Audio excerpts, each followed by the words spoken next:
Om Swastiastu. Bismillahirrahmanirrahim. Penonton Assalamualaikum warahmatullahi wabarakatuh. Nama saya Abdullah, selaku mahasiswa Hospitality dan Pariwisata lanjut jenjang 2020. Dan di sini saya akan melakukan podcast untuk membahas mengenai salah satu dari 10 destinasi wisata Bali baru. Sebelum saya memilih salah satu dari 10 destinasi tersebut, alangkah baiknya saya akan menjelaskan 10 destinasi wisata baru ini. Sebuah anekdot mengatakan kalau Bali justru lebih terkenal ketimbang Indonesia. Saking populernya, banyak turis mancanegara mengira kalau Bali adalah negara tersendiri. Memang keindahan Pulau Dewata ini telah diminati sejak lama sebagai destinasi liburan. Mulai dari keindahan pantai, gunung, danau, hingga budaya di Pulau Seribu, pura ini menjadi daya pikat bagi wisatawan. Tak heran jika aktivitas pariwisata Indonesia masih berpusat di Indonesia. Namun ternyata negeri permai ini memiliki beragam destinasi lain yang tak kalah menarik. Maka destinasi tersebut ditetapkan sebagai Bali Baru oleh pemerintah Indonesia. Terdapat 10 destinasi baru, maksudnya Bali Baru, yang akan menjadi ikon pariwisata Indonesia. Tentunya konsep tersebut akan semakin mempopulerkan pesona wonderful Indonesia di kancah dunia.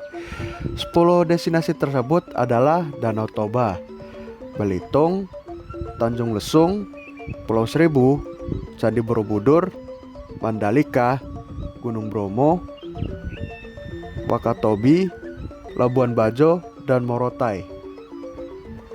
Nah, di sini sudah tahu kan apa saja dari 10 destinasi Bali baru? Sekarang saya sudah memilih salah satu destinasi wisata dari 10 yang sudah disebutkan tadi untuk membahas dalam podcast yang saya buat ini, yaitu Candi Borobudur yang terletak di Jawa Tengah. Tak mengherankan kalau Candi Borobudur masuk ke dalam jajaran daftar Bali Baru. Fakta kalau candi ini merupakan candi terbesar di dunia dan tetap berdiri sejak sekitar tahun 750 Masehi, menjadikan Borobudur tak pernah sepi dari kunjungan wisatawan. Sebagai salah satu tempat wisata favorit, Borobudur menawarkan berbagai spot foto Instagramable. Relief di dinding candi pun tak kalah menarik untuk dipelajari. Di sekitar Candi Borobudur, kamu sebaiknya mengunjungi tempat wisata menarik lainnya di sekitarnya. Berada dalam wilayah administrasi Kabupaten Magelang, di antara destinasi wisata yang dapat dikunjungi adalah Puntuk Setumbu, Candi Pawon, dan Candi Mendut. Bukan hanya mengetahui apa Candi Borobudur itu saja. Di sini saya akan menjelaskan keseluruhannya, mulai dari kelebihan dan kelemahan destinasi tersebut, akses untuk menuju Candi Borobudur, kuliner apa saja yang wajib untuk disantap di sekitaran Borobudur, dan souvenir yang harus juga didapat di destinasi itu loh. Oh iya, saya hampir lupa. Di sini saya akan membahas letak dan kondisi geografis dari Candi Borobudur itu sendiri. Sekarang saya akan menjelaskan kelebihan dan kekurangan dari Candi Borobudur itu sendiri. Untuk kelebihan destinasi Candi Borobudur yaitu yang pertama, secara arsitektural mampu fungsinya sebagai tempat ibadah. Borobudur memang memikat hati dan indah. Terus yang kedua, suasana di sekitar candi itu masih asli walaupun sedikit ada perubahan. Ya mas, ya mau gimana lagi?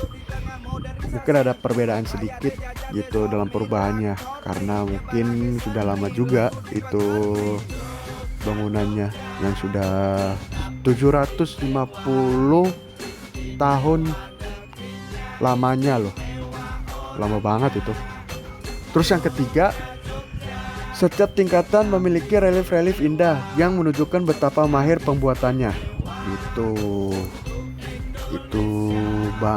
pokoknya Candi Borobudur Akhirnya dalam pembuatannya itu relief-reliefnya itu paling indah banget gitulah. Dan yang terakhir ini, yang keempat, Candi Borobudur dapat dijadikan media edukasi bagi orang-orang yang ingin mempelajari ajaran Buddha. Ya, seperti dulu ada dosen saya yang pernah menjelaskan itu, katanya tidak bisa dalam satu hari, dalam 1 jam gitu. Jadi untuk seharinya tuh sehari penuh dalam satu candi itu, lebih kelilingnya begitulah. Nah, untuk kekurangannya yang ada di dalam Candi Borobudur itu adalah pada kurangnya promosi dalam bentuk event internasional begitulah. Nah, yang di sini kekurangannya itu karena promosi untuk dalam event itu, karena untuk Candi Borobudur itu sendiri lebih banyak itu dalam kunjungannya saja. Namun untuk event-event internasionalnya itu seperti kayak lomba maraton dan sebagainya, musik, pagelaran musik dan lain-lainnya itu masih belum ada begitu. Jadi ada kekurangannya juga, dan kekurangannya itu.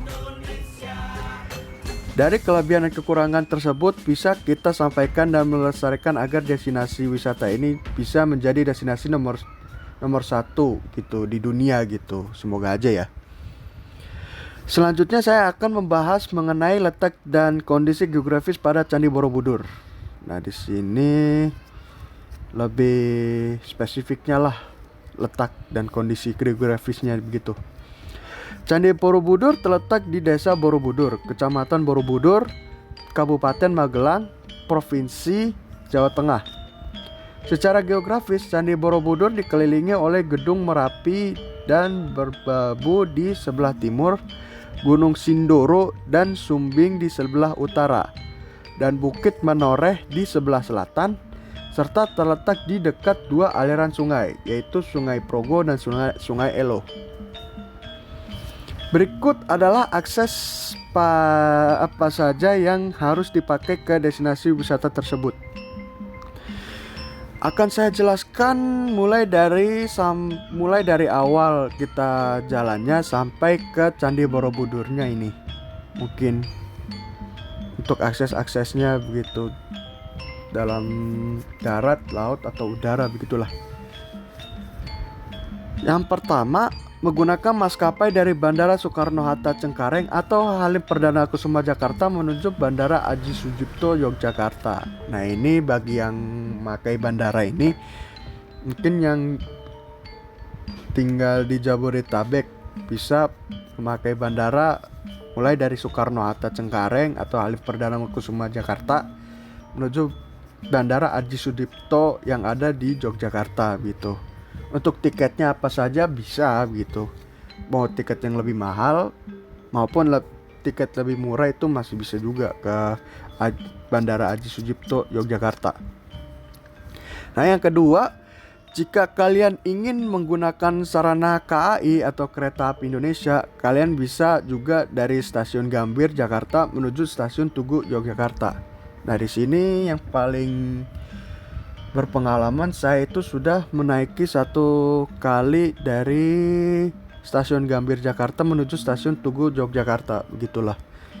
Kalau mau lebih efisien itu mungkin pakai tiket ekonomi lah. Kalau mau lebih berkelas lagi ada tiket eksekutif juga begitu. Waktu itu dari kantor itu saya perginya pakai tiket eksekutif sih, lebih nyaman begitulah.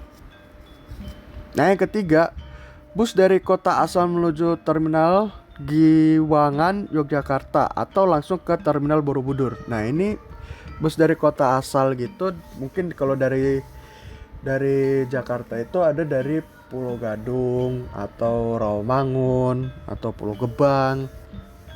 Terus yang di daerah-daerah lainnya ada gitu sarana bus dari kota asalnya begitu.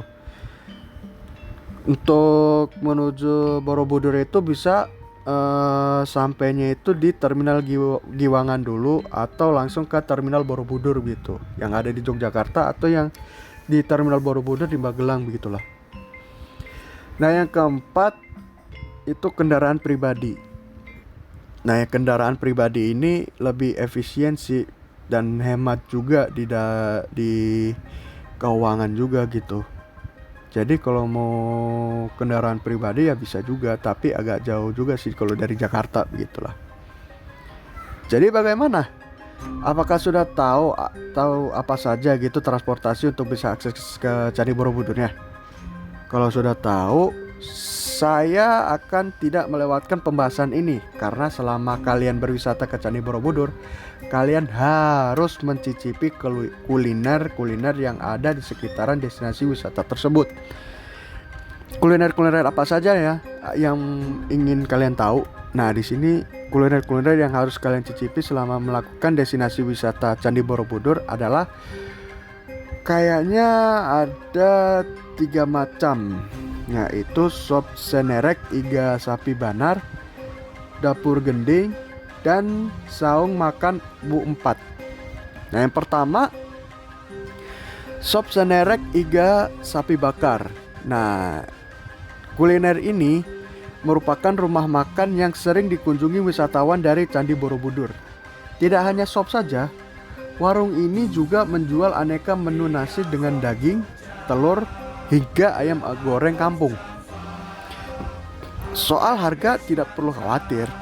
Seporsi menu ini di warung makan sop senerek iga sapi bakar mulai dari 10.000 doang loh, 10.000 rupiah. Gila, murah banget tuh ya. Kalau dari Candi Borobudur bisa langsung ke situ aja, dan murah lagi 10.000 gitu. Bisa hemat budget kalau lagi jalan-jalan. Yang kedua, dapur gending.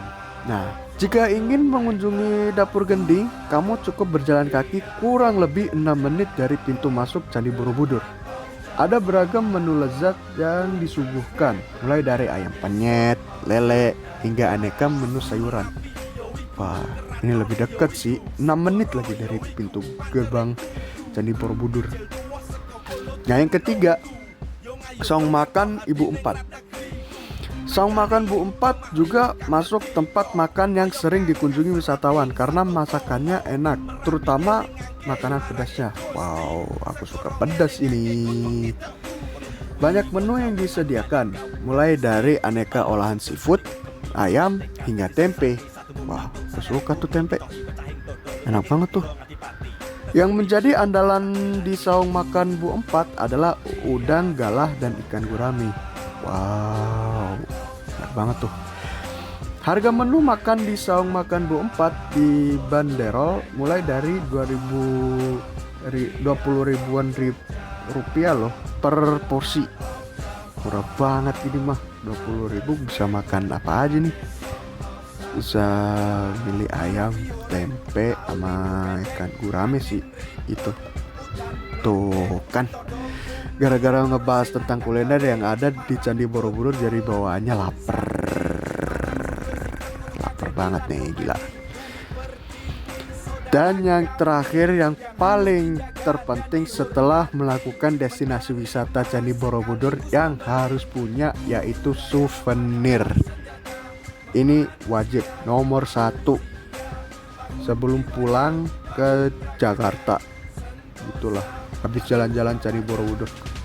Habis jalan dari Candi Borobudur, gak afdol kalau misalnya ada oleh-oleh souvenir yang ada di Candi Borobudur ini. Harus banget. Untuk souvenir yang harus didapatkan setelah melakukan destinasi wisata Candi Borobudur adalah miniatur kecil, baju, perhiasan tangan seperti gelang, dan bermacam-macam yang bertemakan Candi Borobudur. Begitulah. Ya mungkin kalau misalnya saya sih, kalau misalnya habis dari sana paling beli miniatur kecil, baju, dan perhiasan tangan sih. Dan yang lainnya sih gak muat buat masukin ke rumah gitu. Bingung deh. Kayaknya setelah penjelasan ini tiba-tiba ada pikiran untuk berlibur ke sana deh. Kayaknya nih. Tapi kapan ya pandemi ini akan berakhir? Masih lama juga sih pandemi, atau mungkin tahun depan. Insya Allah sih tahun depan bisa langsung ke sana begitu. Ya jadi itulah penjelasan podcast yang saya buat tentang salah satu dari 10 destinasi wisata Bali baru yang saya pilih, yaitu Candi Borobudur.